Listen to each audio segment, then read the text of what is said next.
बोलिए दशा मात की जय।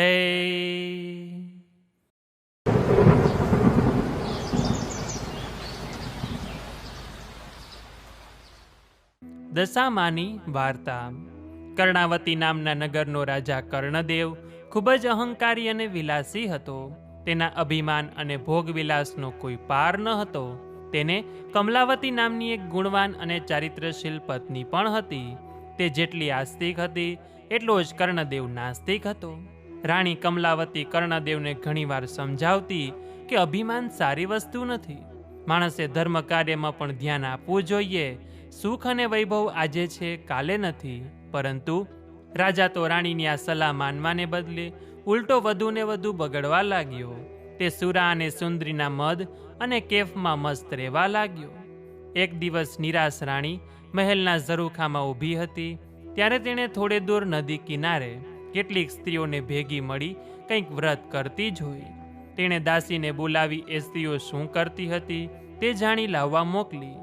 થોડી વારે દાસી પાછી આવી અને રાણીને કહ્યું કે રાણીજી, એ સ્ત્રીઓ દશામાનું વ્રત કરે છે। રાણી આશ્ચર્ય પામી અને તેણે પૂછ્યું કે એ વ્રત કેવી રીતે કરાય તે જાણી લાવી છે? હા, તેમણે કહ્યું કે અમે સૂતરના 10 તાતણા લઈ તેને કંકુથી રંગીએ છીએ અને તેની 10 ગાંઠો વાળીએ છીએ। વળી દશા માતાની માટીની મૂર્તિ બનાવી તેની પૂજા કરીએ છીએ। આ સાંભળી રાણીને પણ દશામાં વ્રત કરવાનું મન થયું। તેણે રાજાને વાત કરી એટલે રાજાએ હાંસી ઉડાવતા કહ્યું કે રાણી, આ વ્રત બધું ધતિંગ છે। આપણને શેની ખોટ છે કે આપણે આ વ્રતથી પૂરી કરવી છે? ધન, દોલત, કીર્તિ, સુખ, સાહેબી, સંતતિ બધું જ આપણી પાસે છે, તો પછી તારે આ વ્રત કરવાની શી જરૂર? અને રાજાએ રાણીને દશામાનું વ્રત કરવાની સ્પષ્ટ ના પાડી દીધી। રાણી તો ઉદાસ થઈને ત્યાંથી જતી રહી। પરંતુ માતા દશામાં પોતાનું આવું ઘોર અપમાન થયેલું જોઈ ક્રોધિત થઈ ઉઠ્યા। તેમણે અભિમાની રાજાને પાઠ ભણાવવાનું નક્કી કર્યું। બીજા જ દિવસે સૂર્યોદય થતાં જ પડોશી દેશનો રાજા લશ્કર લઈ કર્ણાવતી પર ચડી આવ્યો। આ એકાએક આક્રમણથી કર્ણદેવ હેપતાઈ ગયો અને લડાઈમાં હારી ગયો। પડોશી રાજાએ તેનું રાજપાટ ઝૂંટવી લીધું અને જીવ બચાવવા રાજા રાણી અને 2 કુંવરોને લઈ નાસી છૂટ્યો। રસ્તામાં રાણીએ કહ્યું કે તમે મને દશામાના વ્રત કરવાની મનાઈ કરેલી, એથી માતાજીનો કોપ તમારા ઉપર ઉતર્યો છે। રાજાએ આ સાંભળી રાણીને મારી। આમ ભૂખ, તરસ, થાક અને ત્રાસ વેઠતા વેઠતા રાજા રાણી અને 2 કુંવરો એક વાડીમાં પહોંચ્યા। ત્યાં થાક ઉતારવા બેઠા ત્યાં તો એકાએક વાડીના બધા ફૂલ ઝાડ કરમાઈ ગયા। રાજા રાણી અને બંને કુંવરો આ જોઈ હબક ખાઈ ગયા। ત્યાં માળી આવી ચડ્યો।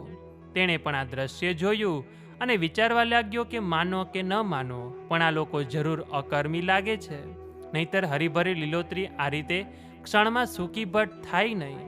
એમને હળદૂત કરી કાઢી મૂક્યા। રાજા રાણી અને બંને કુંવરો નિરાશ વદને ત્યાંથી આગળ ચાલવા લાગ્યા। થોડે દૂર ગયા પછી એક વાવ આવી। વાવ જોઈ બધાને પાણી પીવાનું મન થયું।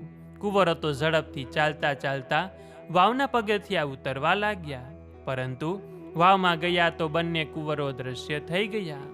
રાજા અને રાણી બંને કારમું કલ્પાંત કરી ઉઠ્યા।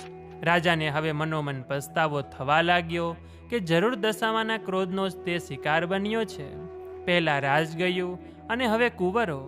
રાજાએ રાણીને કહ્યું કે રાણી, રડીશ નહીં, જેણે કુંવરો આપ્યા તેણે જ કુંવરો પાછા લઈ લીધા છે। રાજા અને રાણી આગળ ચાલ્યા। ચાલતા ચાલતા તેઓ એક ગામના પાદરે પહોંચ્યા। રાજા આનંદિત થઈ ઉઠ્યો અને કહ્યું કે રાણી, આ તો મારી બહેનનું ગામ, ચાલ મારી બહેનને મળવા જઈએ।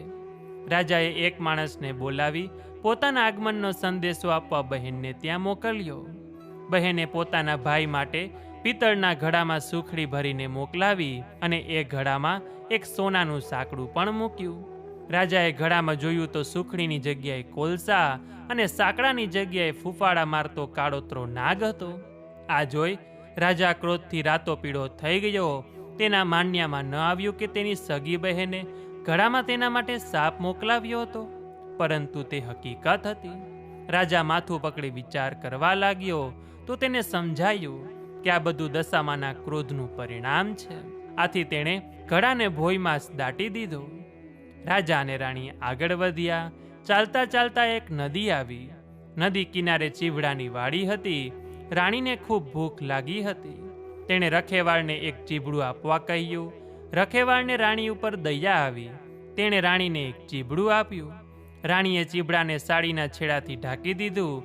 રાણીને થયું કે કોઈ કૂવાના કિનારે શાંતિથી ચીભડું ખાઈને પાણી પીશું. રાજા રાણી થોડે દૂર ગયા હશે ત્યાં જ તેમની પાછળ સૈનિકો આવી પહોંચ્યા. તેમણે બંનેને રોક્યા અને તેમની ઝડપી લીધી.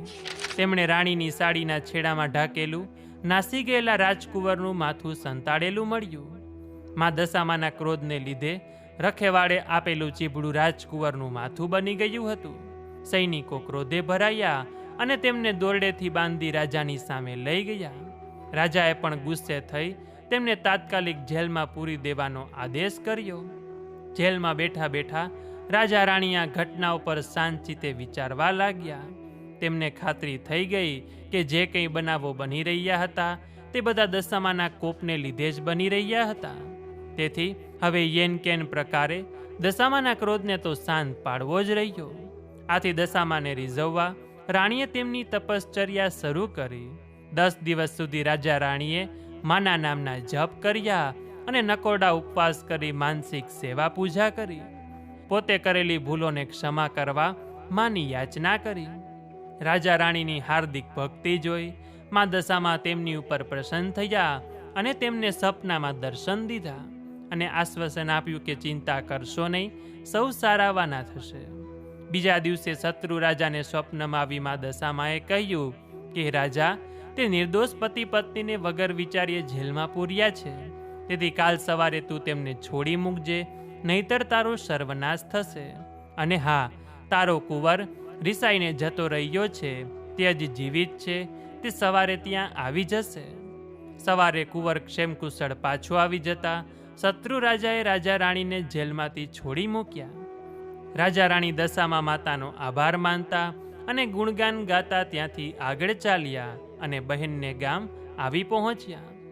રાજાને પેલો જમીનમાં દાટેલો ઘડો યાદ આવ્યો.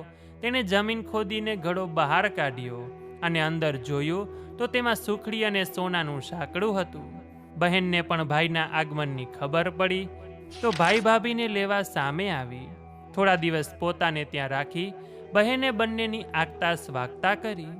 પછી રાજા રાણીએ બહેનની વિદાય લીધી અને આગળ ચાલ્યા. તેઓ પેલી વાવ પાસે આવી પહોંચ્યા કે જ્યાં તેમના બંને કુંવરો અદૃશ્ય થઈ ગયા હતા. વાવમાં ગયા તો એક ડોશીમાં તે બંને કુંવરોને લઈને તેમની રાહ જોતા ઊભા હતા. રાજાએ પૂછ્યું કે આ કુંવરો ક્યાંથી મળ્યા?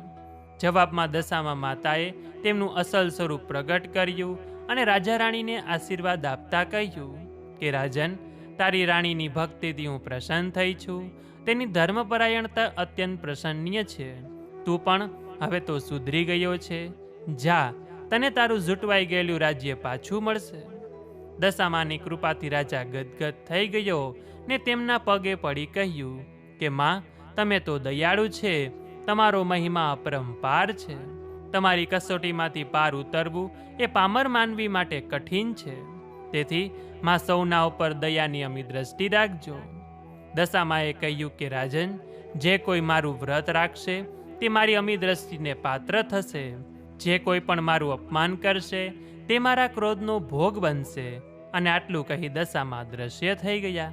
પછી રાજાએ પ્રજાનો સાથ લઈ શત્રુ રાજા સાથે લડાઈ કરી પોતાનું રાજ્ય પાછું મેળવ્યું. રાજાએ નિષ્ઠાથી મા દશામાનું મંદિર બંધાવ્યું અને પ્રજામાં તેમનો મહિમા વધાર્યો. માના પ્રતાપથી તેઓ સુખ શાંતિમાં જીવન પસાર કરવા લાગ્યા. હે દશામાં, તમે જેવા રાજા રાણીને ફળ્યા એવું જ તમારું આ વ્રત કરનાર, વાર્તા લખનાર, વાંચનાર, વિડીયો જોનાર, સાંભળનાર સર્વની દશા સુધારજો, સુખ સંપત્તિ અને સંતતિ આપજો. શ્રદ્ધા અને વિશ્વાસ સાથે સન્નિષ્ઠા પ્રદાન કરજો. તો બોલીએ દશા માત કી જય.